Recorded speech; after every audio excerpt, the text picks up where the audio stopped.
Bismillahirrahmanirrahim. Assalamualaikum warahmatullahi wabarakatuh. Alhamdulillahilladzi an'ama alaina bi ni'matil imani wal islam wa bi ni'matis sihhati wal faragh. Asyhadu an la ilaha illallah wahdah la syarikalah al-munfarid bil wahdaniyah wa asyhadu anna Muhammadan abduhu wa rasuluh al-mab'utsu rahmatan lil alamin. Allahumma shalli wa sallim ala sayyidina wa maulana Muhammad wa ala alihi wa sahbihi wa man saru ala nahjihil qawimi wa tamassuki bisunnatihi ila yaumil liqa'i rabbihim. Hadirin dan hadirat yang dirahmati Allah Subhanahu wa taala. Pada kesempatan yang singkat ini saya akan membahas sedikit tentang penyebab kerusakan di muka bumi. Hadirin yang dirahmati Allah Subhanahu wa taala. Di masa yang modern ini, di zaman milenial ini, kita mendapati banyak musibah datang silih berganti menimpa diri kita, menimpa negeri kita yang tercinta ini. Baik itu banjir, tanah longsor, gempa bumi, hingga wabah penyakit yang saat ini belum juga sirna. Ada apa di balik ini semua?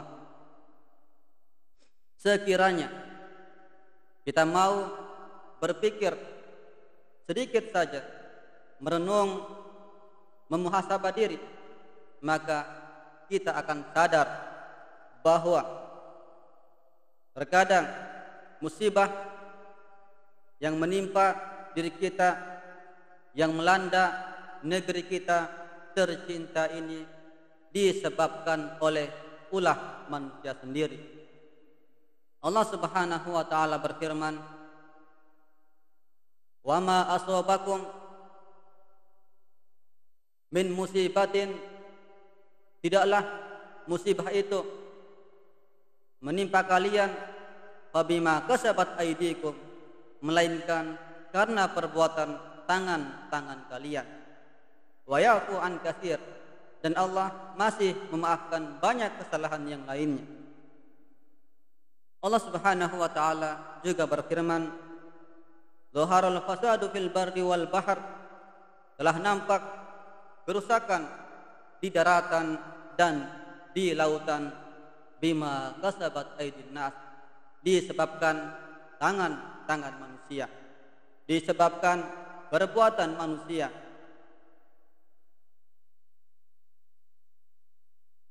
Kedua ayat yang mulia tersebut menjelaskan kepada kita bahwa musibah atau kerusakan yang terjadi di darat maupun di lautan itu diakibatkan oleh tangan-tangan manusia. Maksudnya adalah karena dosa yang diperbuat oleh manusia sendiri. Karena dosa yang begitu banyak dilakukan oleh penduduk-penduduk bumi. Allah Subhanahu wa taala mengungkapkan tangan manusia karena kebanyakan perbuatan manusia dilakukan oleh tangan. Adapun mengenai musibah yang menimpa orang-orang yang tidak berdosa di dunia adalah untuk mengangkat derajatnya di akhirat kelak. Karena apabila Allah Subhanahu wa taala mencintai seorang hamba, mencintai suatu kaum, maka Allah pasti akan mengujinya. Dan ujian yang Allah berikan kepada hamba-hambanya itu beraneka ragam. Rasulullah sallallahu alaihi wasallam bersabda, "Idza ahabballahu qauman ibtalahum." Apabila Allah Subhanahu wa taala mencintai suatu kaum, ibtalahum, maka Allah akan menguji mereka. Rasulullah sallallahu alaihi wasallam juga bersabda, "Asyaddun nasi bala'an al-anbiya." Manusia yang paling berat ujiannya, yang paling berat cobaannya adalah al-anbiya'u, adalah para nabi. Para nabi, kemudian tsummas salihun, orang-orang soleh, tsummal amsal, kemudian yang semisal mereka, fal amsal, dan yang semisalnya. Mereka ini adalah orang-orang yang dicintai oleh Allah Subhanahu wa taala. Musibah yang menimpa orang-orang yang dicintai oleh Allah Subhanahu wa taala adalah dalam rangka untuk mensucikannya dan mengangkat derajatnya di antara manusia sehingga ia bisa menjadi teladan bagi yang lainnya. Hadirin dan hadirat yang dirahmati Allah Subhanahu wa taala, ketahuilah tidak mungkin terjadi tsunami tanpa izin Allah. Tidak mungkin terjadi banjir tanpa izin Allah. Tidak mungkin terjadi tanah longsor tanpa izin Allah. Tidak mungkin terjadi gempa bumi tanpa izin Allah. Tidak mungkin terjadi wabah penyakit tanpa izin Allah. Mereka semua adalah makhluk ciptaan Allah Subhanahu wa taala yang tunduk pada perintahnya. Semua ini bukan hanya sebatas fenomena alam biasa, akan tetapi berdasarkan perintah Allah Subhanahu wa taala. Orang-orang yang tidak beriman kepada Allah Subhanahu wa taala sering menisbatkan itu semua kepada fenomena alam biasa.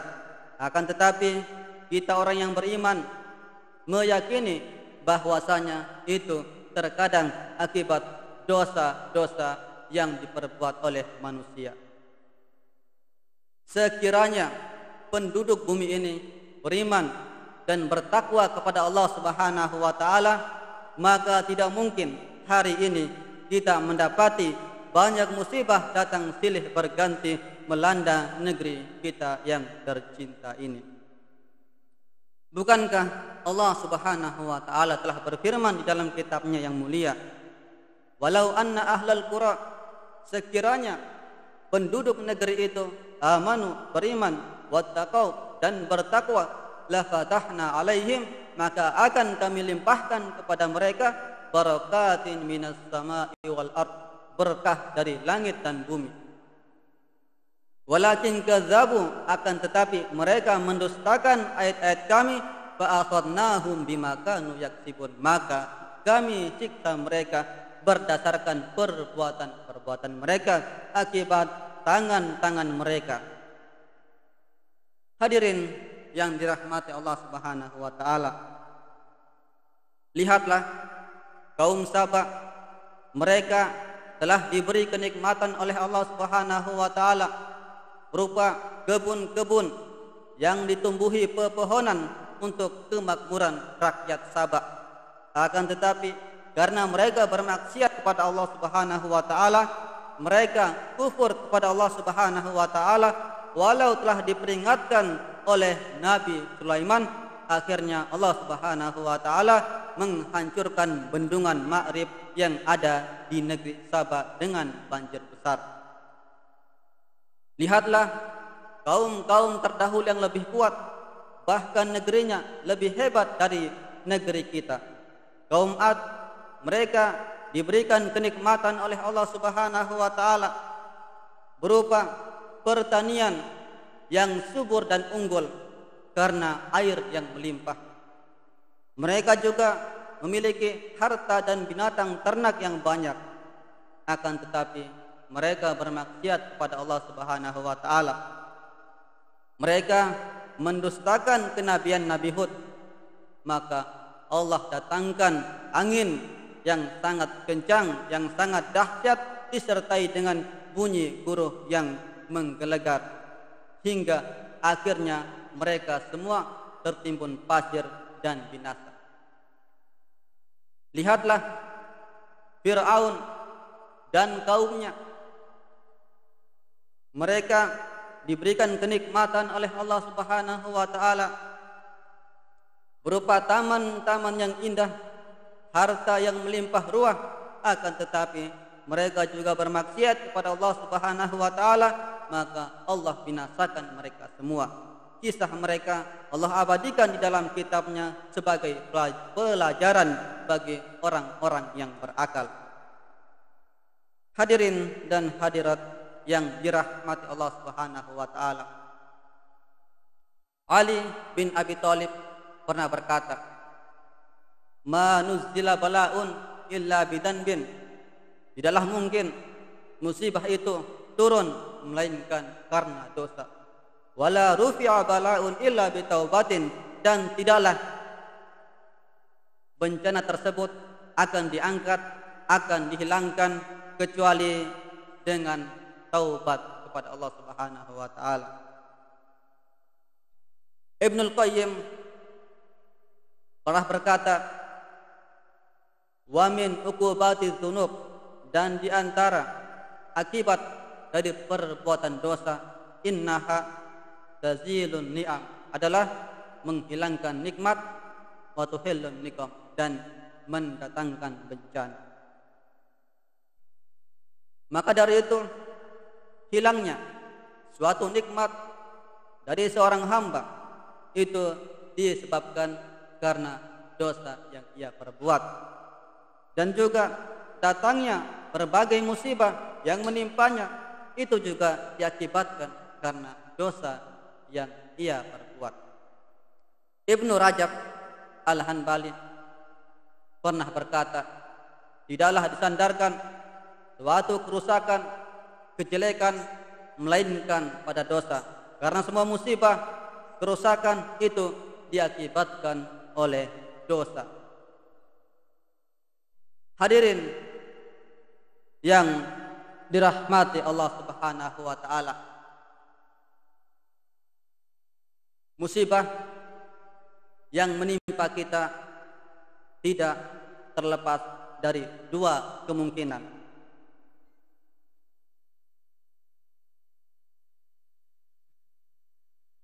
Tidak terlepas dari dua kemungkinan. Kemungkinan yang pertama adalah sebagai ujian, sebagaimana yang dialami oleh umat-umat terdahulu, baik dari kalangan nabi, sahabat, dan orang-orang soleh setelahnya.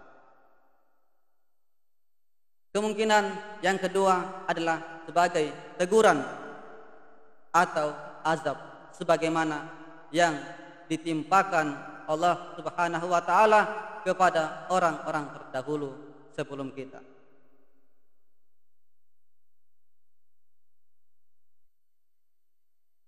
Hadirin yang dirahmati Allah Subhanahu wa taala, salah satu cara terbaik yang bisa kita lakukan agar Allah Subhanahu wa taala menahan azabnya adalah dengan memperbanyak istighfar. Karena Allah Subhanahu wa taala tidak akan menurunkan bencana, menurunkan azabnya kepada manusia, kepada penduduk bumi, selama penduduk bumi tersebut masih beristighfar kepadanya.